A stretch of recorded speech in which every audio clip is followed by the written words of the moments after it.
ഈ നാടിനു വേണ്ടി ഒരു ചുക്കും ചുണ്ണാമ്പും ചെയ്യാൻ തയ്യാറാകാത്ത ഒരാളാണ് വീണ്ടും ജനവിധി തേടുന്നതിന് വേണ്ടി നമ്മുടെ മുന്നിൽ എത്തിച്ചേരുന്നത് എന്നുള്ള കാര്യം നിശ്ചയമായിട്ടും നമ്മൾ കാണേണ്ടതായിട്ടുണ്ട്. അത് മാത്രമാണോ?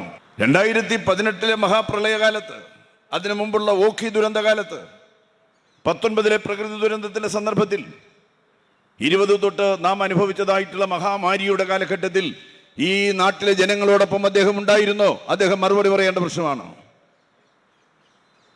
ഒരു നേരത്തെ അന്നത്തിന് പോലും നിവൃത്തിയില്ലാതെ നമ്മുടെ നാട്ടിലെ സാധാരണക്കാരായിട്ടുള്ള മനുഷ്യർ വിഷമിക്കുന്നതായിട്ടുള്ള ഘട്ടത്തിൽ അവർക്ക് ആഹാരം എത്തിക്കാൻ, വസ്ത്രം എത്തിക്കാൻ, അവർക്ക് അന്നം എത്തിക്കാൻ ആവശ്യമായിട്ടുള്ള നടപടികൾ സംസ്ഥാന ഗവൺമെന്റ് സ്വീകരിക്കുമ്പോൾ ഗവൺമെന്റിന്റെ നടപടികളെ ത്വരങ്കം വെക്കുന്നതിന് വേണ്ടിയിട്ടുള്ള പ്രതിപക്ഷ നേതൃപ്രവർത്തനത്തിന്റെ ഭാഗമായി നിൽക്കുകയായിരുന്നില്ലേ ഈ പാർലമെന്റ് അംഗം? നമ്മൾ എവിടെയെങ്കിലും അദ്ദേഹത്തെ കണ്ടിട്ടുണ്ടോ? ഈ കഴിഞ്ഞ 2019 അവസാനം മുതൽ 2021 ഏതാണ്ട് ഇത് അവസാനിച്ചു എന്ന് നമുക്ക് പറയാൻ വേണ്ടി സാധിക്കില്ല. എന്തായാലും അതിന്റെ തീക്ഷ്ണമായിട്ടുള്ള ആക്രമണം, COVID-19 തീക്ഷ്ണമായിട്ടുള്ള ആക്രമണം അവസാനിക്കുന്നത് വരെ ഈ തിരുവനന്തപുരം പാർലമെന്റ് മണ്ഡലത്തിൽ നമുക്ക് ഒരിടത്തും അദ്ദേഹത്തെ കാണാൻ സാധിച്ചില്ല. എന്ന് കാണാൻ വിഷമമില്ല, കാണാൻ സാധിച്ചില്ല. ജനങ്ങളോടൊപ്പം ഉണ്ടായിരുന്നില്ല. 18 മഹാപ്രളയം, ആ പ്രകൃതി ദുരന്തം 19 ജനങ്ങൾ പ്രയാസങ്ങളും ദുരിതങ്ങളും വിഷമങ്ങളും അനുഭവിക്കുന്നതായിട്ടുള്ള ഘട്ടത്തിൽ അവരോടൊപ്പം ചേർന്ന് നിൽക്കലാണല്ലോ, അവരെ സാന്ത്വനിപ്പിക്കലാണല്ലോ, അവരെ സഹായിക്കലാണല്ലോ ഒരു ജനപ്രതിനിധിയുടെ കടമ. നമ്മുടെ പഞ്ചായത്ത് മെമ്പർമാർ ചെയ്തല്ലോ, നമ്മുടെ കൗൺസിലർമാർ അത്തരം പ്രവർത്തനങ്ങളുടെ മുൻനിരയിലുണ്ടായിരുന്നല്ലോ, നമ്മുടെ ആശാ വർക്കർമാർ, നമ്മുടെ നാട്ടിലെ പാവപ്പെട്ട ആശാ വർക്കർമാരുണ്ടല്ലോ, തുച്ഛമായിട്ടുള്ള വേതനത്തിനോ തുച്ഛമായിട്ടുള്ള ആനുകൂല്യത്തിനോ വേണ്ടി പണിയെടുക്കുന്ന ആശാ വർക്കർമാർ ആ വേതനത്തിന്റെ ഗൗരവമൊന്നും കാണാതെ ഒരു സാമൂഹ്യ സേവനം എന്നുള്ള നിലയിൽ കേരളത്തിലെ ആശാ വർക്കർമാർ എത്രയോ ആയിരക്കണക്കായിട്ടുള്ള ആളുകൾ കോവിഡിനെ മറികടന്നുകൊണ്ട്, കോവിഡിനെ പരിഗണിക്കാതെ മരിക്കുന്നെങ്കിൽ മരിക്കട്ടെ എന്ന് കരുതിക്കൊണ്ട് കോവിഡ് ബാധിത ഭവനങ്ങളിൽ പോയി പ്രവർത്തിച്ചല്ലോ. എവിടെയെങ്കിലും ഇദ്ദേഹം വന്നിട്ടുണ്ടോ? ഒരിടത്തും വന്നിട്ടില്ല. 5 വർഷത്തിന് മുമ്പ് തുറന്ന ജീപ്പിൽ കയ്യും വീശി പോയ ആളാണ്.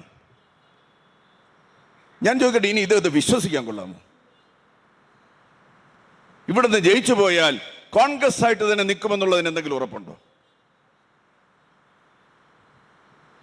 നിങ്ങളുടെ ഈ സ്മാർട്ട് ഫോണിലുണ്ടോ എന്ന് എനിക്കറിയില്ല, പക്ഷേ ഞാൻ സ്മാർട്ട് ഫോണിൽ കണ്ടു ഒരു ചാനൽ, അതിൻ്റെ അവതാരകൻ ഇദ്ദേഹത്തോട് ചോദിക്കുകയാണ് 2024 ബെസ്റ്റ് പ്രൈം മിനിസ്റ്റർ കാൻഡിഡേറ്റ് ആരാണെന്ന്.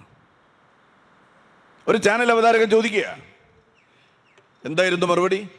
ഒരു നിമിഷം അദ്ദേഹത്തിന് ആലോചിക്കേണ്ടി വന്നില്ല. എന്താ സംശയം എന്ന് ചോദിക്കുന്നത്? ആരോടാ?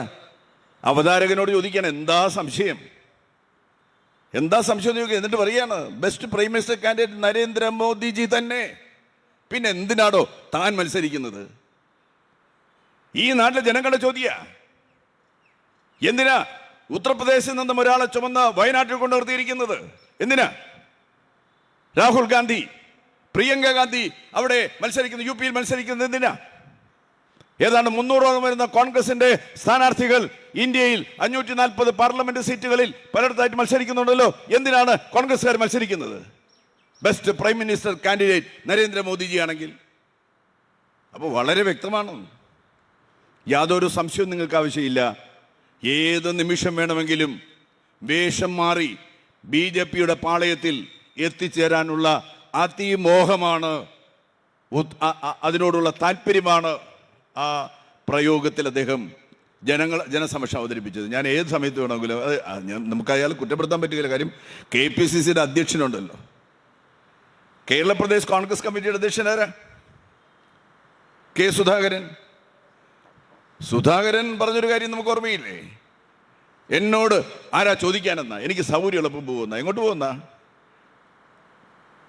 സുധാകരൻ വീട്ടിൽ പോകുന്ന കാര്യമല്ല പറഞ്ഞത്, എനിക്ക് സൗകര്യം എളുപ്പം ഞാൻ പോകും. എങ്ങോട്ടേക്കാ? BJPയിലേക്കാ. എന്നോട് ആരാ ചോദിക്കാനെന്നാ? അങ്ങനെ ചോദിക്കുന്ന ഒരു അധ്യക്ഷന്റെ, KPCC അധ്യക്ഷന്റെ കീഴിൽ ഈ പാർലമെന്റ് സ്ഥാനാർത്ഥി ഇങ്ങനെ പറഞ്ഞാൽ നമ്മൾ അത്ഭുതപ്പെടേണ്ടതായിട്ടുള്ള ഒരു കാര്യവുമില്ല. 5-6 ദിവസത്തിന് മുമ്പ് കേരളത്തിലെ ഒരു പ്രധാനപ്പെട്ട പത്രത്തിലൊരു വാർത്തയുണ്ടായിരുന്നു. ചെങ്ങന്നൂരിലെ ഒരു തെരഞ്ഞെടുപ്പ് കൺവെൻഷനിൽ പ്രസംഗിക്കുന്ന ഒരു കോൺഗ്രസിൻ്റെ നേതാവ്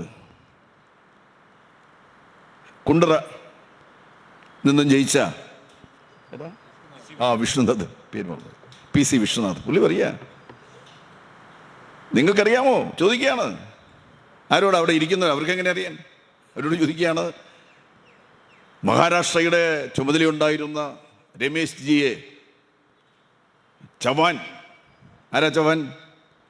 മഹാരാഷ്ട്ര PCCയുടെ ദീർഘകാലത്തെ അധ്യക്ഷനായിരുന്നു. മഹാരാഷ്ട്ര സംസ്ഥാനത്തിൻ്റെ മുഖ്യമന്ത്രിയായി ഒന്നിലധികം പ്രാവശ്യമുണ്ടായിരുന്ന ചവാൻ ചുമതലക്കാരനായിട്ടുള്ള രമേശ് ജിയെ വിളിച്ച് സങ്കടപ്പെട്ടു, കരഞ്ഞു. അദ്ദേഹം പൊട്ടി കരഞ്ഞു. നാളെ ഞാൻ BJPയിലേക്ക് പോയില്ലെങ്കിൽ ഞാൻ ജയിലിൽ പോകേണ്ടി വരും. ആരാ പറയുന്നത്? രമേശ് ജി പറഞ്ഞു എന്ന് പറഞ്ഞുകൊണ്ട് വിശ്വനാഥ് പറയുക. ചവാൻ എന്ന് പറയുന്ന മഹാരാഷ്ട്ര സംസ്ഥാനത്തെ അടക്കി ഭരിച്ച കോൺഗ്രസിന്റെ പ്രാമാണികനായിട്ടുള്ള നേതാവ്, മുഖ്യമന്ത്രിയായിരുന്നയാൾ, BJPയിലേക്ക് ചേക്കേറിയതിൻ്റെ ന്യായം പറയുകയാണ്, ന്യായീകരിക്കുകയാണ്. എന്തുകൊണ്ട് BJPയിലേക്ക് പോയി എന്ന്. അദ്ദേഹത്തെ ED ഭീഷണിപ്പെടുത്തി, BJP ഭീഷണിപ്പെടുത്തി. ഒന്നുകിൽ BJPയിലേക്ക് അല്ലെങ്കിൽ ജയിലിലേക്ക്, ഏത് വേണം നിങ്ങൾക്ക് തിരഞ്ഞെടുക്കാൻ. അദ്ദേഹം BJPയെ തിരഞ്ഞെടുത്തു എന്നാണ് പറയുന്നത്. നമ്മുടെ പ്രിയങ്കനായിട്ടുള്ള സ്ഥാനാർത്ഥിയാണ് നമ്മുടെ അഭിവാദ്യങ്ങൾ ഏറ്റുവാങ്ങിക്കൊണ്ട് നമ്മുടെ അടുക്കലേക്ക് വരുന്നത്.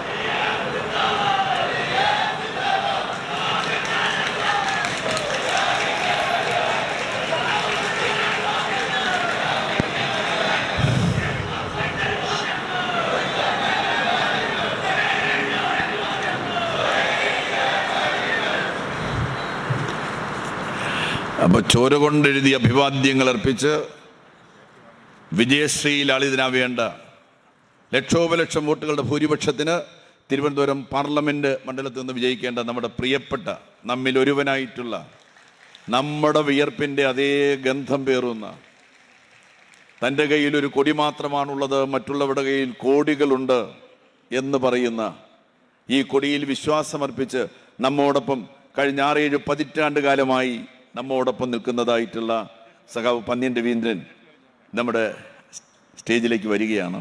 ഒരു കുഞ്ഞ് പന്ന്യന് ബിസ്ക്കറ്റും കൊടുക്കുന്നുണ്ട്, ഫ്രൂട്ടിയും കൊടുക്കുന്നുണ്ട്. ഈ സ്നേഹവായ്പാണ് യഥാർത്ഥത്തിൽ നമ്മുടെ നാട് ആഗ്രഹിക്കുന്നത്. ഈ സ്നേഹത്തിന് തുല്യം വെക്കാൻ വേറൊന്നുമില്ല. എത്ര കോടി വെച്ചാലും ഈ സ്നേഹത്തിനും സൗഹൃദത്തിനും തുല്യമാവില്ല. അതാണ് സഖാവ് പന്ന്യൻ. ഞാൻ സൂചിപ്പിച്ചത്, പ്രിയമുള്ളവരെ, ഞാൻ ദീർഘമായിട്ടൊന്നും സംസാരിക്കുന്നില്ല, പന്ന്യനും നിങ്ങളോട് സംസാരിക്കും. ഞാൻ സൂചിപ്പിക്കുന്നത് കഴിഞ്ഞ 15 വർഷങ്ങളെന്ന് പറയുന്നത് തിരുവനന്തപുരം പാർലമെൻറ്റ് മണ്ഡലത്തെ സംബന്ധിച്ചിടത്തോളം ജനങ്ങൾക്ക് നഷ്ടബോധം മാത്രം സമ്മാനിക്കുന്ന 15 വർഷം. ഒരു കാര്യത്തിനും നമ്മോടൊപ്പം ഉണ്ടായിരുന്നില്ല. ഏത് നിമിഷം വേണമെങ്കിലും BJPയിലേക്ക് മാറുന്നതിന് വേണ്ടിയിട്ടുള്ള ഒസ്യത്വം തയ്യാറാക്കി നിൽക്കുന്നതായിട്ടുള്ള കോൺഗ്രസ് നേതാവ്. ഞാൻ പലപ്പോഴും കരുതിയിട്ടുണ്ട്, അദ്ദേഹം എന്തിനാണ് മത്സരിക്കുന്നത്. എനിക്ക് തോന്നിയിട്ടുണ്ട് അദ്ദേഹം മത്സരിക്കുന്നത് ചുവന്ന നിറമുള്ള ഒരു പാസ്പോർട്ടിന് വേണ്ടിയിട്ടാണ്. നമ്മുടെ എല്ലാം പാസ്പോർട്ടിൻ്റെ നിറം നീല നിറമാണ്. ചുവന്ന നിറമുള്ള പാസ്പോർട്ട് യൂണിയൻ മന്ത്രിമാർക്കും സ്റ്റേറ്റ് മന്ത്രിമാർക്കും പാർലമെൻറ്റ് അംഗങ്ങൾക്ക് കിട്ടുന്ന പാസ്പോർട്ടാണ്. അത് ഡിപ്ലോമാറ്റിക് പാസ്പോർട്ടാണ്. ആ ഡിപ്ലോമാറ്റിക് പാസ്പോർട്ടുള്ള ഒരാൾക്ക് വിദേശ രാജ്യങ്ങളിലെ എയർപോർട്ടുകളിൽ ഗ്രീൻ ചാനലിലൂടെ കടന്നു പോകാം. 5 വർഷക്കാലം അത്തരമൊരു പാസ്പോർട്ട് എൻ്റെ കൈ വെച്ചുണ്ടായിരുന്നു. ചില വിദേശ രാജ്യങ്ങളിലൊക്കെ പോകാനുള്ള സൗകര്യം കിട്ടിയപ്പോൾ മറ്റ് നീല പാസ്പോർട്ടുകാരെ പലരെയും ബെൽറ്റ് അടക്കം അഴിച്ച് ഷൂസ് അഴിച്ചെല്ലാം നോക്കുമ്പോൾ ഈ ചുവന്ന പാസ്പോർട്ടുകാർക്ക് പ്രത്യേകമായിട്ടുള്ള ഒരു വഴി അവർ തുറന്നു തരും. വലിയ പരിശോധനയൊന്നും കൂടാതെ തന്നെ കടന്നു പോകാം. അതിനു വേണ്ടി വിദേശ രാജ്യങ്ങളാണ് അദ്ദേഹം കൂടുതലും. അദ്ദേഹത്തിൻ്റെ ഏർപ്പാടെല്ലാം വിദേശത്താണ്. വല്ലപ്പോഴും ഇവിടെ എത്തിച്ചേരുന്ന, നമ്മുടെ നാട്ടിലാണെന്നുണ്ടെങ്കിൽ ഒരു പക്ഷിയെക്കുറിച്ച് നിങ്ങൾ കേട്ടിട്ടുണ്ടാവും, വർഷത്തിലൊരിക്കലെങ്കിലും എത്തിച്ചേരുന്ന ദേശാടന പക്ഷിയെക്കുറിച്ച്. അത് വർഷത്തിലൊരിക്കലാണ് എത്തിച്ചേരുക. പക്ഷേ ഈ ദേശാടന പക്ഷിയുടെ കാലയളവെന്ന് പറയുന്ന 5 വർഷത്തിലൊരിക്കലാണ്. കഴിഞ്ഞ 15 വർഷത്തിനിടയിൽ ഈ ദേശാടന പക്ഷി 3 പ്രാവശ്യമാണ് നമ്മുടെ നാട്ടിൽ എത്തിച്ചേർന്നത്. അതും തിരഞ്ഞെടുപ്പ് കാലത്ത് ഒരു ഓപ്പൺ ജീപ്പിൽ വരികയാണ്. നമ്മുടെ മുന്നിൽ കൈയെല്ലാം വീശുകയാണ്. ഇംഗ്ലീഷും മലയാളം കലർന്നതായിട്ടുള്ള ഒരു മംഗ്ലീഷ് ഭാഷയിൽ സംസാരിക്കുകയാണ്. ഇംഗ്ലീഷാണെന്ന് വെച്ചാൽ ഇംഗ്ലീഷല്ല, മലയാളമാണെന്ന് വെച്ചാൽ മലയാളമല്ല. എനിക്ക് മലയാളം സംസാരിക്കാൻ അറിയില്ല എന്ന് പറയുന്നത് ഒരു മഹത്തായിട്ടുള്ള ഒരു അങ്ങനെ പറയുന്നത് വളരെ ഗംഭീരമായിട്ടുള്ളൊരു കാര്യമാണ് എന്ന് പറഞ്ഞുകൊണ്ട് അദ്ദേഹം ഒരു മംഗ്ലീഷിൽ സംസാരിക്കുകയാണ്. വോട്ട് വാങ്ങി ഈ ചുവന്ന പാസ്പോർട്ടും വാങ്ങിയിട്ട് പോവുകയാണ്. ഇതല്ലാതെ വേറെന്തെങ്കിലും ഉണ്ടോ? ഉണ്ടെങ്കിൽ പറയണം. മറ്റൊരാളിനെ സംബന്ധിച്ചിടത്തോളം ഞാൻ പറയുന്നില്ല, അദ്ദേഹം നമ്മുടെ നാട് തന്നെ വിലയ്ക്ക് വാങ്ങാൻ ശേഷിയുള്ള ഒരാളാണ്. നമ്മുടെ നാടെന്ന് പറഞ്ഞാൽ പേട്ടയൊന്നും അല്ല, കേരളം. നമുക്ക് നെഗോഷിയേറ്റ് ചെയ്യാമെന്ന് അദ്ദേഹം പറയും. നമുക്ക് നെഗോഷിയേറ്റ് ചെയ്യാം, വിലയുടെ കാര്യത്തിൽ നമുക്ക് വേണമെന്നുണ്ടെങ്കിൽ ചർച്ചയാകാം എന്ന് പറയാൻ ശേഷിയുള്ള ഏഷ്യാനെറ്റ് എന്ന് പറയുന്നതായിട്ടുള്ള മലയാളത്തിലെ വളരെ പ്രധാനപ്പെട്ട ഒരു ചാനലിൻ്റെ ഉടമസ്ഥൻ, അതുപോലെ നിരവധി ചാനലുകൾ ഇന്ത്യയിൽ അതിൻ്റെ എല്ലാം ഉടമസ്ഥനായിട്ടുള്ള ബഹുശത കോടീശ്വരൻ. നമ്മുടെ പാർലമെൻറ്റ് കോടീശ്വരന്മാരെ കൊണ്ട് നിറയ്ക്കാൻ പോവുക. BJP അതിനു വേണ്ടിയിട്ടാണ് പരിശ്രമിക്കുന്നത്. കോടീശ്വരന്മാർ മഹാഭൂരിപക്ഷം വരുന്ന പാർലമെൻറ്റ് ആരുടെ താല്പര്യം സംരക്ഷിക്കാൻ വേണ്ടിയായിരിക്കും പരിശ്രമിക്കുക? കഴിഞ്ഞ 10 വർഷക്കാലം എങ്ങനെയാണോ BJP ആരുടെ താല്പര്യമാണോ നമ്മുടെ രാജ്യത്ത് സംരക്ഷിക്കാൻ ശ്രമിച്ചത്, അതുതന്നെ തുടരുന്നതിന് വേണ്ടിയിട്ടുള്ള പരിശ്രമമാണ്. ബഹുശത കോടീശ്വരന്മാരുടെ അവർ അംഗങ്ങളായിട്ടുള്ള ഒരു പാർലമെൻറ്റായി നമ്മുടെ പാർലമെൻറ്റ് മാറ്റി തീർക്കാൻ ശ്രമിക്കുകയാണ്. അവിടെ വർഗ താല്പര്യം എന്താണെന്ന് കൃത്യമായിട്ട് നമുക്ക് അടയാളപ്പെടുത്താൻ വേണ്ടി സാധിക്കും. ഇവിടുത്തെ പാർലമെൻറ്റ് മെമ്പറുടെ വർഗ താല്പര്യം നമ്മൾ കണ്ടതാണല്ലോ. ഇപ്പോൾ വിൽപ്പന, പൊതുമേഖലാ സ്ഥാപനങ്ങളുടെ വിൽപ്പനയുടെ കാര്യത്തിൽ ഇദ്ദേഹത്തിൻ്റെ നിലപാടെന്താ? യഥാർത്ഥത്തിൽ വിൽപ്പന പോലുമല്ല. തിരുവനന്തപുരം എയർപോർട്ട് എത്ര കോടിയുടെ മുതല? എയർപോർട്ട് അതോറിറ്റി ഓഫ് ഇന്ത്യ പറയുന്നത് 35,000 കോടിയുടെ സ്വത്താണെന്ന്. ചെറിയ തുകയൊന്നുമല്ല. അതിൻ്റെ ഉടമസ്ഥാവകാശം ഇപ്പോൾ ആർക്കാണ്? വരും 50 വർഷക്കാലത്തേക്ക് നരേന്ദ്രമോദിജിയുടെ ഏറ്റവും പ്രിയപ്പെട്ട സ്നേഹിതനായിട്ടുള്ള ഇന്ത്യയിലെ നമ്പർ 1 വ്യവസായ പ്രമുഖനായിട്ടുള്ള അദാനി, ഇന്ത്യയിലെ മാത്രമല്ല ലോകത്തിലെ തന്നെ നമ്പർ 1 or 2 ആണ്. 10 വർഷക്കാലം കൊണ്ട് നരേന്ദ്രമോദിയുടെ ഭരണത്തിന് കീഴിൽ ആകാശം മുട്ടെ റോക്കറ്റിൻ്റെ വേഗതയിൽ സമ്പന്നനായി മാറിയ ഒരു മനുഷ്യനാണ് അദാനി. അദ്ദേഹത്തിന് നടത്തിപ്പ് അവകാശം കൊടുത്തിരിക്കുകയാണ് 35,000 കോടിയുടെ നമ്മുടെ എയർപോർട്ട്. ആകെ അദ്ദേഹം ചെയ്യേണ്ടതെന്നറിയാമോ? ആ എയർപോർട്ട് വഴി കടന്നു പോകുന്ന ഒരു യാത്രക്കാരൻ ഒരു 168 രൂപ എയർപോർട്ട് അതോറിറ്റി ഓഫ് ഇന്ത്യക്ക് അടയ്ക്കണം. ഈ 35,000 കോടിയുടെ സ്വത്ത് ഒരു 10-25,000 കോടി വിലയ്ക്ക് മേടിച്ച് നമ്മുടെ പൊതു ആവശ്യത്തിന് വേണ്ടി ചെലവഴിക്കാൻ വേണ്ടി തയ്യാറായിരുന്നെങ്കിൽ പോലും മനസ്സിലാക്കാമായിരുന്നു. നടത്തിപ്പ് നന്നായിട്ട് നടത്തിച്ചു എന്നാ ഈ സ്വത്ത് നിങ്ങളെ ഞങ്ങളെ ഏൽപ്പിക്കുകയാണ്. 50 വർഷക്കാലം ഇത് വളരെ ഭംഗിയായിട്ടെല്ലാം നിങ്ങൾ നടത്തിക്കൊണ്ടു പോകണം.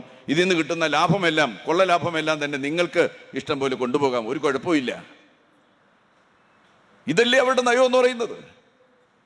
ഈ വിൽപ്പനയുടെ സന്ദർഭത്തിൽ തിരുവനന്തപുരമാകെ, ഈ നഗരമാകെ, നഗരത്തിലെ ഇടതുപക്ഷ രാഷ്ട്രീയ പ്രസ്ഥാനങ്ങളുടെ നേതൃത്വത്തിൽ, ബഹുജന പ്രസ്ഥാനങ്ങളുടെ നേതൃത്വത്തിൽ ഈ വിൽപ്പനക്കെതിരായിട്ടുള്ള പോരാട്ടം നടത്തുമ്പോൾ ഈ വിൽപ്പനയെ ന്യായീകരിച്ചുകൊണ്ട് അദാനി മുതലാളിക്ക് ഈ 35,000 കോടിയുടെ പൊതുസ്വത്ത് വിൽക്കണമെന്ന് പറഞ്ഞ ഏക ജനപ്രതിനിധി ആരെന്ന് ചോദിച്ചാൽ അത് ശശി തരൂർ എന്ന് പറയുന്ന പാർലമെന്റ് മെമ്പറാണ്. എന്തിനാ? കോൺഗ്രസിന് പോലും അഭിപ്രായം ഉണ്ടായിരുന്നില്ല.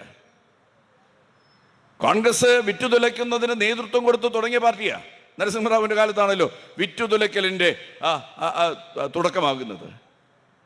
ആ കോൺഗ്രസിന് പോലും യഥാർത്ഥത്തിൽ ഇത് ഇങ്ങനെ വിൽക്കയല്ല, ഇങ്ങനെ സൗജന്യമായിട്ട് കൊടുക്കുന്നത് ശരിയല്ലെന്നുള്ള അഭിപ്രായം ഉണ്ടായിരുന്നു. പക്ഷേ ശശി തരൂർ എന്ന് പറയുന്ന പാർലമെന്റ് മെമ്പർക്ക് ഒരു സംശയം ഉണ്ടായിരുന്നില്ല. നേരത്തെ പറഞ്ഞതുപോലെ 2024 ബെസ്റ്റ് പ്രൈം മിനിസ്റ്റർ കാൻഡിഡേറ്റ് നരേന്ദ്രമോദിജിയാണെന്ന് സംശയരഹിതമായി പറഞ്ഞതുപോലെയാണ് ഇത് അദാനി മുതലാളിക്ക് കൊടുക്കാം, ഒരു കുഴപ്പമില്ല. അതിനുവേണ്ടി വാദിക്കാൻ, സംസാരിക്കാൻ ഒരു ബുദ്ധിമുട്ടുമില്ലാതെ അദ്ദേഹം നിന്നത്. അപ്പോൾ ഇങ്ങനെയുള്ള ബഹുശത കോടീശ്വരന്മാരുടെ ഇടയിലാണ് കഴിഞ്ഞ ഒരു 5-6 പതിറ്റാണ്ട് കാലത്തെ രാഷ്ട്രീയ പ്രവർത്തന പാരമ്പര്യവുമായിട്ട് സഖാവ് പന്ന്യൻ നമ്മുടെ മുന്നിൽ നിൽക്കുന്നത്. പന്ന്യൻ തന്നെ പറഞ്ഞതാണ്, അവരുടെ കയ്യിൽ കോടികളുണ്ട്, എൻ്റെ കയ്യിൽ ഒരു കൊടി മാത്രമാണുള്ളത്. അദ്ദേഹത്തിന് തന്നെ പറഞ്ഞാണ്. പക്ഷേ ആ കൊടിക്ക് അവരുടെ കൈവശമുള്ള ബഹുശത കോടികളെക്കാൾ ശക്തിയുണ്ട്. ആ കൊടി ചുമന്നതാണ്. ആ കൊടി ഈ രാജ്യത്തിന്റെ പുരോഗമനപരമായിട്ടുള്ള മുന്നേറ്റത്തിന് വേണ്ടിയിട്ടുള്ള പോരാട്ടത്തിൽ ജീവൻ ബലിയർപ്പിച്ച ആയിരക്കണക്കായിട്ടുള്ള ദേശാഭിമാനികൾ, സ്വാതന്ത്ര്യ സമര സേനാനികൾ, തൊഴിലാളികൾ, കൃഷിക്കാർ, കർഷക തൊഴിലാളികൾ തുടങ്ങി ജീവിതത്തിന്റെ സമസ്ത മേഖലകളിലും പറ്റിയുള്ള ജനങ്ങൾ ഈ നാടിന്റെ മുന്നേറ്റത്തിന് വേണ്ടിയിട്ടുള്ള പോരാട്ടത്തിൽ പങ്കെടുത്തതിന്റെ ഭാഗമായി ജീവൻ വെടിഞ്ഞപ്പോ അവർ ചുമപ്പിച്ചതാണ് ഈ ചെമ്പതാക. ആ പതാക മാത്രമാണ് എൻ്റെ കൈവശമുള്ളത് എന്ന് പറഞ്ഞുകൊണ്ട് നമ്മുടെ ഇടയിൽ നമ്മിൽ ഒരാളായി നിൽക്കുന്നതായിട്ടുള്ള സഖാവ് പന്നിനെ അരിവാൾ നെൽക്കതിരടയാളത്തിൽ വോട്ട് രേഖപ്പെടുത്തി വിജയിപ്പിക്കാൻ അഭ്യർത്ഥിക്കുന്നു. മറ്റ് രാഷ്ട്രീയ കാര്യങ്ങളിലേക്കൊന്നും കടന്നു പോകുന്നില്ല. പന്നിയൻ നിങ്ങളോട് സംസാരിക്കും. തിരുവനന്തപുരത്തിന് ഒരുപാട് പ്രശ്നങ്ങളുണ്ട്. തിരുവനന്തപുരം ആഗ്രഹിക്കുന്ന ഒരുപാട് കാര്യങ്ങൾ ഇനിയും നടന്നിട്ടില്ല. രാജ്യത്തിനാകമാനം ലഭിച്ച ഒരുപാട് കേന്ദ്ര പദ്ധതികൾ പലതും തിരുവനന്തപുരത്ത് കിട്ടിയില്ല. ഉദാഹരണം ഒറ്റൊന്ന് ഞാൻ പറയാം. All India medical and science institute AIIMS രാജ്യത്തെല്ലാ സംസ്ഥാനത്തിലുമുണ്ട്, തിരുവനന്തപുരത്തില്ല, കേരളത്തിലുമില്ല. എന്തു പറ്റിയതിന്? അതിനുവേണ്ടി കേന്ദ്ര ഗവൺമെൻറ് എല്ലാ സംസ്ഥാനങ്ങളും ചോദിച്ച അഭിപ്രായം, നിങ്ങളൊരു സ്ഥലം നിർണയിച്ചു തരണം. കേരളത്തിൽ അന്നത്തെ ഗവൺമെൻറ് UDF ഗവൺമെൻറ് ആയിരുന്നു. ഉമ്മൻചാണ്ടിയായിരുന്നു മുഖ്യമന്ത്രി, ശങ്കരനായിരുന്നു ആരോഗ്യമന്ത്രി. അവരെഴുതി കൊടുത്ത സ്ഥലത്തിൻ്റെ പേര് ഞാൻ പറയുന്നില്ല, തിരുവനന്തപുരമല്ല. പക്ഷെ കേന്ദ്ര ഗവൺമെൻറ് പരിശോധിച്ചപ്പം മെറിറ്റിൽ ആ സ്ഥലം ഉൾപ്പെടുന്നില്ല. കേരളത്തിന് കിട്ടേണ്ട പദ്ധതി പോയി. തിരുവനന്തപുരത്ത് ഏറ്റവും അനുയോജ്യമായ സ്ഥലമാണ്. മെഡിക്കൽ കോളേജ് ഉണ്ട്, RCC ഉണ്ട്, ശ്രീചിത്രി ഉണ്ട്, ദന്തൽ കോളേജുകളുണ്ട്. കോളേജുകളുടെ ഒരു സമുച്ചയമാണിവിടെ. ഇവിടെ കിട്ടേണ്ട ഒരു പ്രധാനപ്പെട്ട പദ്ധതി ഇല്ലാതാക്കിയതാരാ? കോൺഗ്രസ്സാണ് ഇല്ലാതാക്കിയത്. തുടർന്ന് ഇവിടെ വന്ന സഖാവ് VSൻ്റെ ഗവൺമെൻറ്. ആ കാലത്താണ് ഞാൻ പാർലമെൻറ്റിലെത്തുന്നത്. പാർലമെൻറ്റിലെത്തിയപ്പോൾ ഞാൻ ഈ ഹെൽത്ത് സ്റ്റാൻഡിംഗ് കമ്മിറ്റിയിലെത്തിയത്. അവിടെ വെച്ച് അതിൻ്റെ അജണ്ടയും അതിൻ്റെ പേപ്പറും വായിച്ചു നോക്കുമ്പോൾ സംഗതി മനസ്സിലായ നമുക്കില്ല. എന്ത്? എയിംസ്. എന്തുകൊണ്ട് നമുക്കില്ല? എന്താ കാരണം? എന്താ? ഞാൻ അവിടെ വെച്ച് വടക്കടിച്ചപ്പോൾ അവർ പറഞ്ഞ് നമ്മൾ ഉത്തരവാദിയല്ല, നിങ്ങൾ തന്നതാ. അപ്പോഴാണ് ഇതെടുത്ത് കാണിച്ചത്, അവർ നേരത്തെ കൊടുത്തത്. ഞാൻ പറഞ്ഞ് ഗവൺമെൻറ് മാറിയിരിക്കുന്നു, BS മുഖ്യമന്ത്രി. ആ ഗവൺമെൻറ്റിനോട് അഭിപ്രായം ചോദിക്കണം. കേരളത്തിൽ ഇടതുപക്ഷ മുന്നണി ഗവൺമെൻറ്, സഖാവ് വിജയകുമാർ ആ ഗവൺമെൻറ്റിലുണ്ട്. ആ ഗവൺമെൻറ് 4 ദിവസം കൊണ്ട് അഭിപ്രായം അറിയിച്ചു തിരുവനന്തപുരത്തിന്. പക്ഷെ സമയം കഴിഞ്ഞു പോയി. കേന്ദ്ര ഗവൺമെൻറ് അവസാനം എന്നോട് പറഞ്ഞ് നിങ്ങൾക്ക് അടുത്ത ചാൻസ് എയിംസ് ഉണ്ട്, അതിനിപ്പം 200 കോടി. നമ്മുടെ സ്പെഷ്യൽ ഇപ്പോൾ വന്ന ബ്ലോക്ക് മുഴുവൻ അങ്ങനെ വന്ന കാശാണ്. നമ്മൾ എന്തിനാണ് പാർലമെൻറ്റിൽ പോകുന്നത്? പാർലമെൻറ്റിൽ ജനപ്രതിനിധി പോകുന്നത് ജനങ്ങൾക്ക് വേണ്ടിയും നാടിന് വേണ്ടിയാണ്, അയാൾക്ക് വേണ്ടിയല്ല. നമുക്കിപ്പം പറന്നു പോകാൻ, നേരത്തെ കടകംപള്ളി പറഞ്ഞ പോലെ പറന്നു പോകാൻ ഒരുപാട് സൗകര്യമുണ്ട്. അതിനുവേണ്ടിയാണോ പോകുന്നത്? ജനങ്ങൾ വോട്ട് ചെയ്ത് ജയിപ്പിച്ചു കഴിഞ്ഞാൽ ജനങ്ങളുടെ പ്രശ്നങ്ങൾ ശ്രദ്ധയോടെ പരിശോധിച്ച് വേണ്ട കാര്യങ്ങൾ ചെയ്യാനാണ് MP അവിടെ പോകുന്നത്. ചില MPമാരുടെ ധാരണ എന്താ പറഞ്ഞാൽ, ഈ പാർലമെൻറ്റ് എന്ന് പറയുന്നത് നിയമപരമായുള്ള കാര്യങ്ങൾ മാത്രമേ ഉള്ളൂ, പിന്നെ നമുക്ക് വേണമെങ്കിൽ പ്രസംഗിക്കാം, കുറേ നോട്ടീസ് അയക്കാം, പോരാ. കിട്ടാവുന്ന ഏത് കാര്യമാണെന്ന് ആദ്യമായി പരിശോധിച്ച് വേണ്ടത് ചെയ്യണം. ഒരു ഉദാഹരണം നിങ്ങളോട് പറയാലോ. നമ്മുടെ ഇവിടെ നിങ്ങൾ നെയ്യാറ്റിൻകര ചെല്ലൂ. നെയ്യാറ്റിൻകരയിൽ വളരെ പ്രധാനപ്പെട്ട ഒരു സ്ഥലമാണ് അരുവിപ്പുറം. ശ്രീനാരായണ ഗുരുവിനെ പറ്റി നമുക്ക് മറക്കാൻ കഴിയില്ലല്ലോ. മഹാത്മാഗാന്ധി വന്ന് നേരിട്ട് കണ്ട ശ്രീനാരായണ ഗുരു, രവീന്ദ്രനാഥ ടാഗോർ സമയം ചോദിച്ചു വന്ന് കണ്ട ശ്രീനാരായണ ഗുരു. എന്തിന്? ലോകം മുഴുവൻ അറിയുന്ന വിവേകാനന്ദ സ്വാമികൾ അദ്ദേഹത്തെ പോയി കണ്ട് സംസാരിക്കണം എന്ന് ആഗ്രഹിച്ച ശ്രീനാരായണ ഗുരു.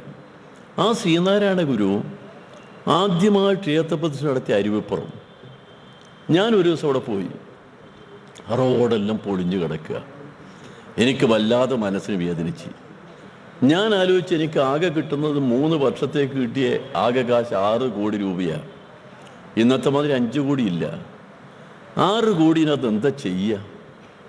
ഞാൻ ഇങ്ങനെ ആലോചിച്ചപ്പം ഡൽഹിയിലെത്തിയപ്പോൾ എനിക്കൊരു ഐഡിയ തോന്നി. സെൻട്രൽ റോഡ് ഫണ്ട് എന്നൊരു ഏർപ്പാടുണ്ട്. അത് കിട്ടാൻ എന്താ വഴി?